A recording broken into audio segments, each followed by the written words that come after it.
At the heart of this debate, we need to remember that the central focus here is London and the UK.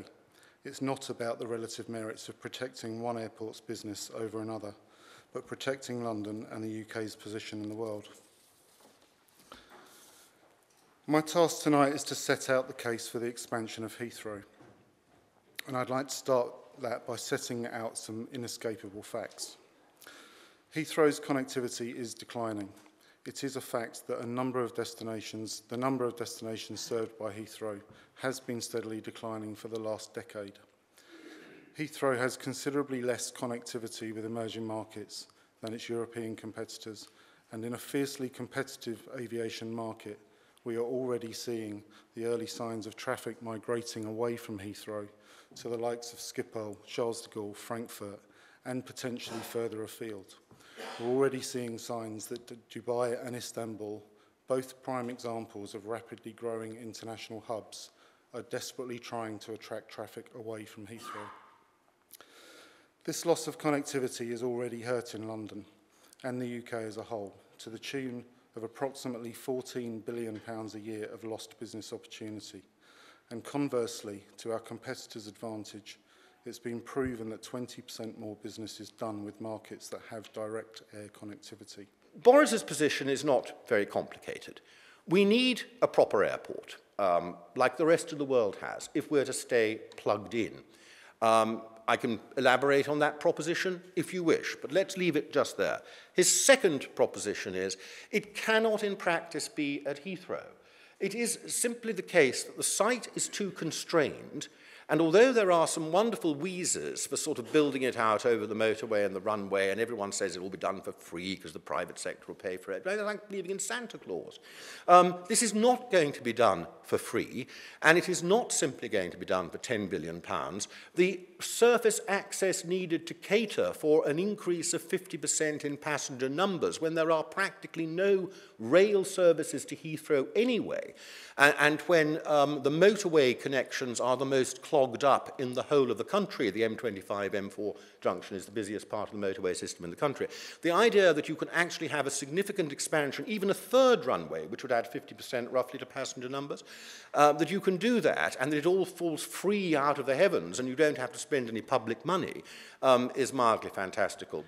We must approach this whole issue as as being a national issue. Obviously, the Mayor's interested in regeneration in East London, and so he should be. But do we want to build an airport for reasons of regeneration, or should our thinking about a new airport or where the extra airport capacity goes, shouldn't that be decided on matters of what's good for the transport infrastructure and what's good for the national economy, not sort of local issues like that? And if you look at the transport infrastructure with indeed Crossrail going in and HS2 coming into West London, and where the motorways are, then the answer's pretty obvious. Just a couple of weeks ago, we were shrouded in snow. And what happened at Heathrow? It ground to a halt. Mixed mode, nighttime flying will have absolutely no impact on the resilience of Heathrow. You only need a high wind for the schedules to be thrown out, for flights to be cancelled. Heathrow doesn't have the capacity, it doesn't have the resilience.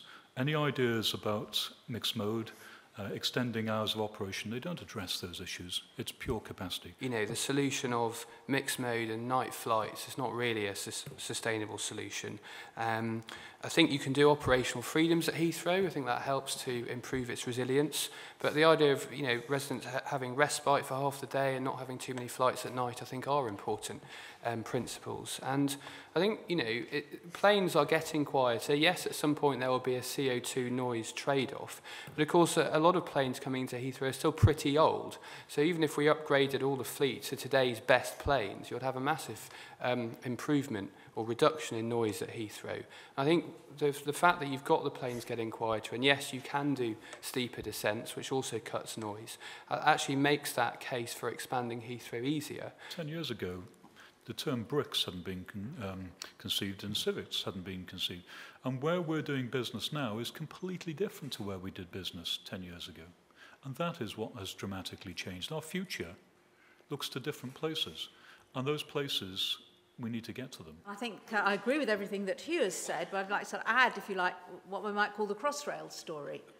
Crossrail was first put on the stocks, well, we still haven't done the second one, that's true, but the first one was put on the stocks in the middle of the 80s, and it was all going to happen, and then, oh, well, maybe we don't really need it, we can't afford it, it's all too difficult.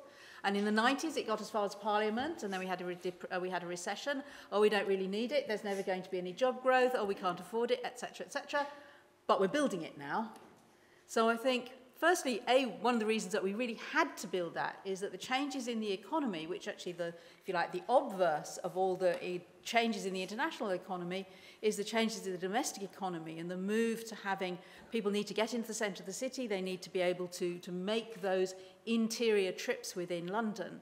So those changes in the economy, plus plugging away until you actually come up with a solution that people will be able to buy into, and the timing of that, means we don't need to despair that simply because you haven't done it before, we can't do it now. We can. I think there would be other issues in all of the ones where you're talking about infilling or actually stacking something up on a marine site, where you got that material from, what impact you were having on the marine environment, and at the risk of repeating myself, it doesn't address the climate change issue and how we tackle that. We looked at this very closely, and the key thing that we see is needed is space. It's just the size of this thing. I think so many people don't appreciate the scale of the step change that is needed here and the size of an airport that would be a global international hub. My worry about putting something as far out east as any of those dots is that we're going to end up with a hub, a great hub, and I'm completely convinced of the need for a hub with lots of capacity, but it's not going to be the destination that we want for London. And unless we're prepared to invest in an awful lot of networks to take us north-south across the Thames, east-west, and I mean, we're not just talking one set of railways, we're talking probably 4 or 5 to take you to almost mirror the infrastructure that we have west of London. I can't see it in my lifetime. I sense we're in a kind of golden age. We've suddenly rediscovered infrastructure again. And I think we've had a tendency over generations to talk ourselves out of infrastructure and that sort of nervousness about making the big leap. But I think the Olympics, I think Crossrail under construction, HS1 open, HS2 on the way, and tonight the announcement of Crossrail 2. We're definitely redefining London. We're redrawing the map of London. There are tunnel machines under our feet driving giant tunnels to connect East and West London. So we can, yes, sit back and just talk ourselves out of it again, or actually we can say, no, we could just get on and build this. And I do think we're in that moment, that once-in-a-century moment, where we can actually resolve the problem once and for all.